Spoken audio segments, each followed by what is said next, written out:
These crops once filled garden rows across America, bringing color, flavor, and comfort to family tables. Now, most are forgotten, surviving only in old seed catalogs. Let's bring them back. Runner bean. Once a staple in homestead gardens, the runner bean was as beautiful as it was productive. Its vibrant scarlet flowers attracted hummingbirds, while the long green pods fed families through the summer. Tender when young, the beans could be eaten fresh, and if left to mature, the dried seeds provided hearty winter meals. Many victory gardens relied on runner beans for their dependable yield and ability to thrive even in cooler weather. Today, they are rare in American gardens, replaced by more modern bush varieties. Yet, the runner bean remains a connection to a time when every plant earned its place through hard work and sustenance. Those who still grow it treasure the rich flavor, and the sight of those climbing vines heavy with pods, a reminder of gardening's blend of beauty and practicality. Afghan purple carrot. Long before orange became the standard, carrots came in shades like purple, yellow, and red. The Afghan purple carrot stood out for its deep violet color and sweet, earthy flavor. Grandparents valued it for more than looks. It was hardy and nutrient-rich, adding variety to both the plate and the pantry. Its striking roots made it a conversation piece at market stalls, while its flavor held up well in soups, roasts, and stews. In the days of home preservation, these carrots stored beautifully in root cellars, lasting well into winter. Sadly, the uniform orange varieties took over, pushing unique heirlooms like this to the margins. Today, growing an Afghan purple carrot is like reviving a small piece of agricultural history, a colorful reminder of the diversity once common in every vegetable patch. Walla onion. The Walla sweet onion was treasured for its mild, almost sugary flavor. Originating in Washington state, it became a favorite in home gardens across the country, especially for fresh eating. Its large, pale bulbs added gentle sweetness to salads, sandwiches, and summer dishes. During the years when store-bought onions were often harsh and biting, Walla stood out as a treat, straight from the garden. The drawback was its short storage life, so families enjoyed it fresh, savoring the harvest while it lasted.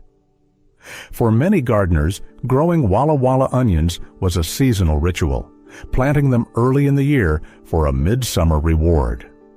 Though commercial production has kept it alive in some regions, it has faded from many backyard gardens, replaced by varieties that keep longer but lack its unique, mellow taste. Aunt May's Bibb lettuce. Aunt May's Bibb lettuce was a tender, buttery heirloom that brought a touch of elegance to even the humblest meals. Its small, loose heads were packed with delicate leaves that seemed to melt in the mouth. Families grew it for spring and early summer salads, often pairing it with fresh radishes or cucumbers from the garden. It was a fast grower, ready to harvest in just a few weeks, which made it perfect for filling the gap between winter's end and the arrival of heavier crops. The flavor was mild yet rich, a welcome contrast to the bitter greens common in the era. Over time, commercial lettuce shifted toward varieties that ship well, leaving gems like Aunt May's Bibb behind. For those who tasted it fresh from the garden, it remains a fond and irreplaceable memory. Giant tree tomato. The giant tree tomato was unlike the typical tomato plants of today. It grew tall and strong, sometimes reaching several feet in height, with sturdy stems that could support clusters of large, meaty fruit.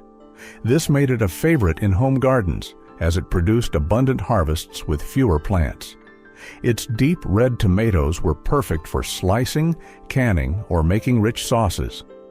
During the Great Depression, its productivity made it a reliable choice for families needing to preserve as much food as possible.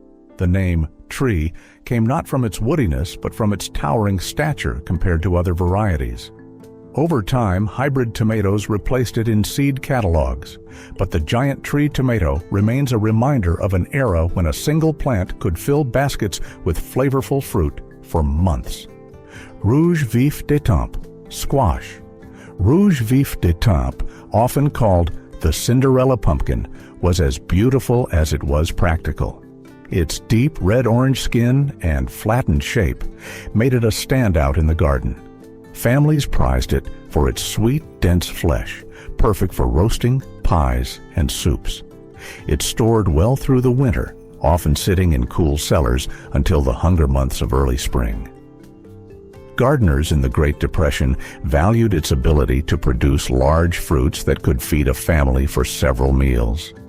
It grew best in sunny, open spaces, sprawling across the soil in a display of abundance. Though it can still be found through heirloom seed suppliers, it has vanished from most backyards. Those who knew it remember not just its beauty, but the comfort it brought during lean years when every harvest mattered. White plume celery. White plume celery was unlike the thick, sturdy celery sold in markets today. Its delicate ivory stalks and feathery green tops had a crisp, mild flavor that made them perfect for salads and garnishes. Gardeners appreciated that it could be blanched naturally in the garden without much extra work, making it a sought-after variety for home use. It was a favorite in Victory Gardens and Depression-era plots, adding freshness to meals that were otherwise heavy with root vegetables and grains. The plant's slender stalks were tender from base to tip, offering a texture that modern celery rarely matches. While commercial varieties shifted toward durability for shipping, white plume quietly faded away. For those who grew it, its appearance on the table was a reminder of the elegance and refinement a simple garden could bring to a meal. Collier Cucumber.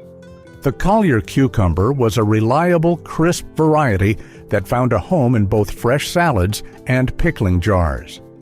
Its smooth green skin hid a firm, juicy interior that stayed refreshing even in the peak of summer.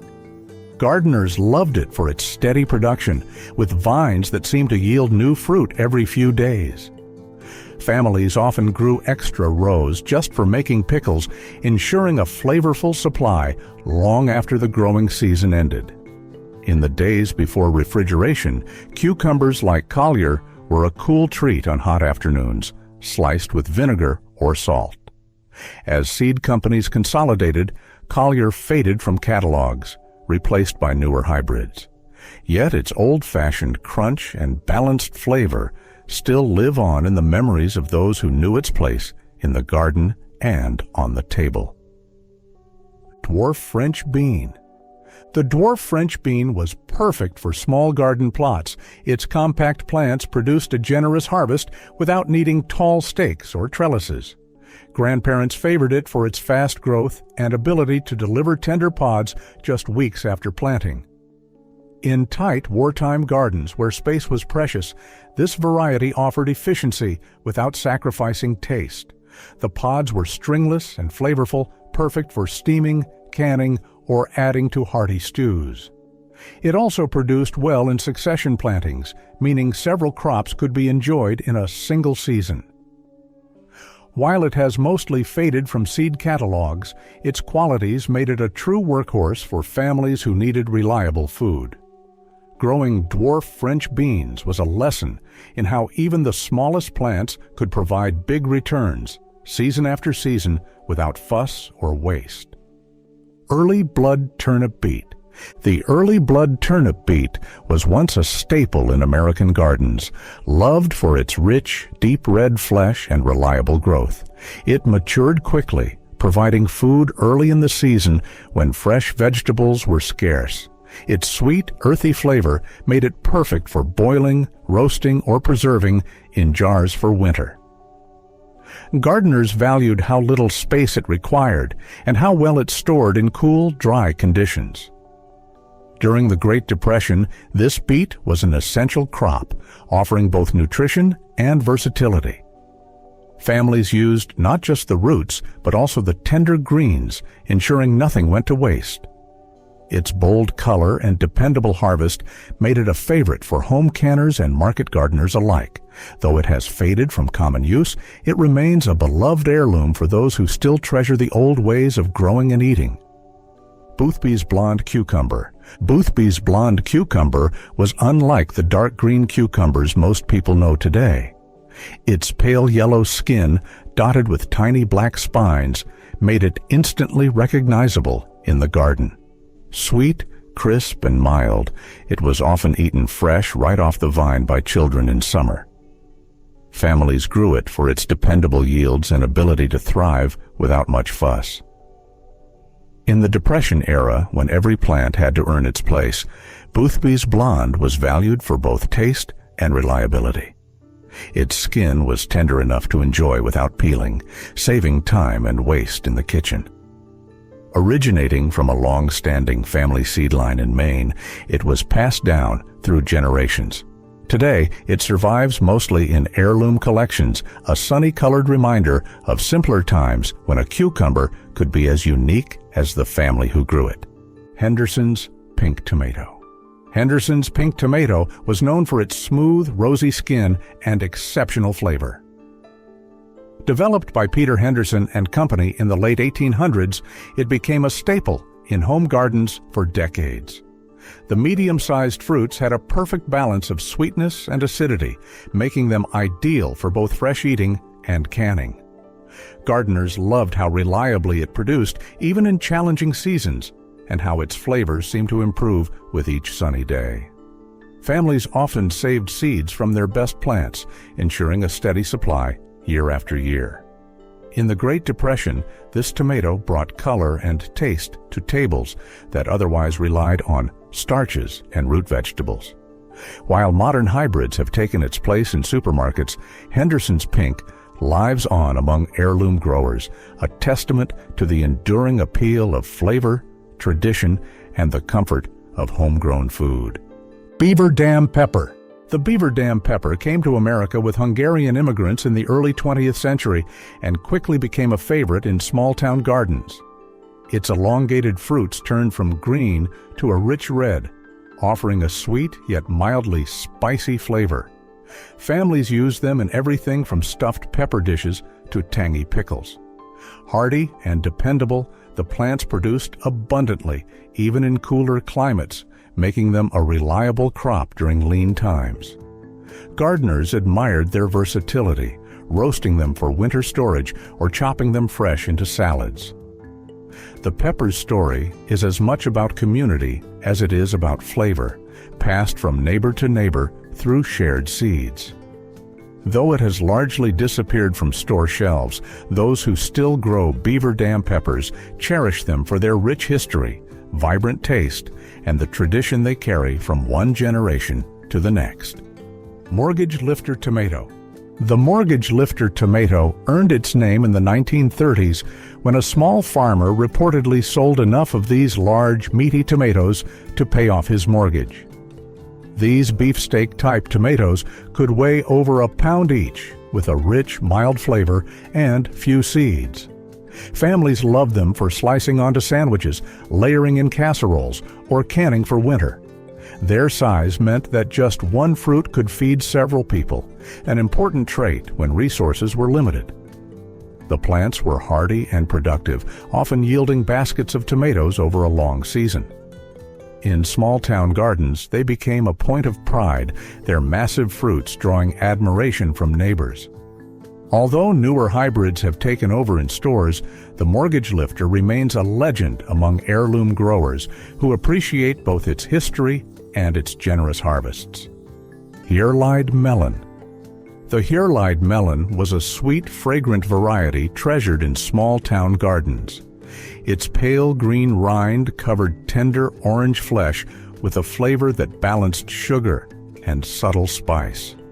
Families often saved the first ripe melon of the season for a special occasion, making it the centerpiece of summer gatherings.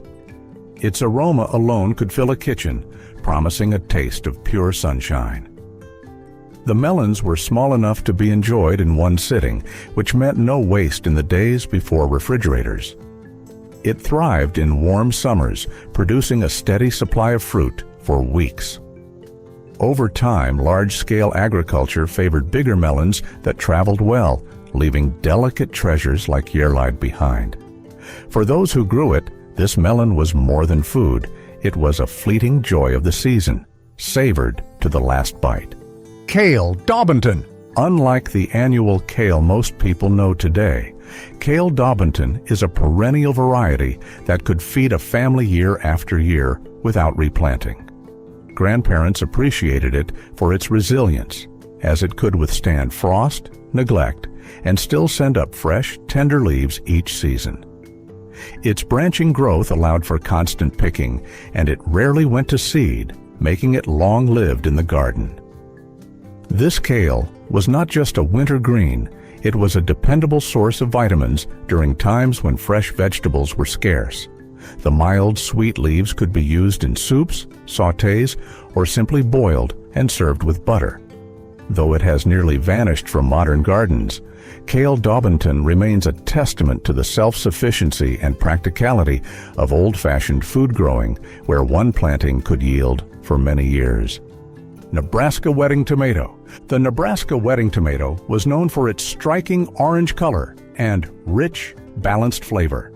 These tomatoes were medium-sized, with a smooth, meaty texture that made them perfect for slicing or cooking. Gardeners valued them not just for their taste, but for their dependable yields, even in hot and dry conditions. The name came from a tradition of planting them as part of a new couple's garden, symbolizing abundance and good fortune. During lean times, the Nebraska wedding provided a steady stream of colorful harvests, brightening meals with its sunny hue. It canned beautifully, keeping its vibrant color through the winter months. Though it still exists among heirloom growers, it is far less common than it once was, quietly holding on to its legacy as a tomato that fed both the body and the spirit. Shetland Cabbage. Shetland cabbage was a hardy green from the windswept Shetland Islands, known for enduring poor soil and cold weather. Its thick, crinkled leaves stayed edible long after other greens had withered from frost. During the Great Depression and wartime years, families valued this cabbage for its ability to produce food in challenging conditions. It was a staple for soups and stews, often cooked with potatoes or root vegetables to make filling meals. Unlike the tight heads of modern cabbages, Shetland cabbage grew in loose, leafy clusters that could be picked as needed, extending the harvest for months. Over the years, as commercial farming favored uniform varieties, Shetland cabbage nearly disappeared. For those who remember it, this was more than a vegetable. It was a symbol of resilience, thriving in places where little else would grow. May Queen lettuce. May Queen lettuce was a charming variety that brought pastel shades of green and pink to spring gardens. Its tender leaves formed loose, compact heads that were sweet and mild, perfect for fresh salads. It thrived in the cool weather of early spring, often being one of the first crops ready to eat after winter's long scarcity. Gardeners appreciated its quick growth and delicate flavor, a welcome contrast to the stronger greens that dominated the season. Families would plant it in succession for a steady supply, making it a staple in Depression-era gardens. Its beauty was matched by its taste, adding both color and freshness to the table. As modern agriculture shifted to varieties that could withstand long transport, May Queen disappeared from most gardens, remembered fondly by those who once harvested it by hand. Red elephant carrot. The red elephant carrot earned its name from its size and bold color. Its thick, tapered roots could grow exceptionally large without losing sweetness, making it a prized crop for hearty winter stews.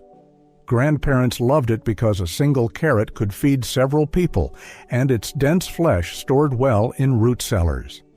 This variety's vibrant reddish hue also signaled its richness in nutrients, especially during times when fresh produce was scarce. It was a reliable performer in the garden, handling poor soil better than many other types.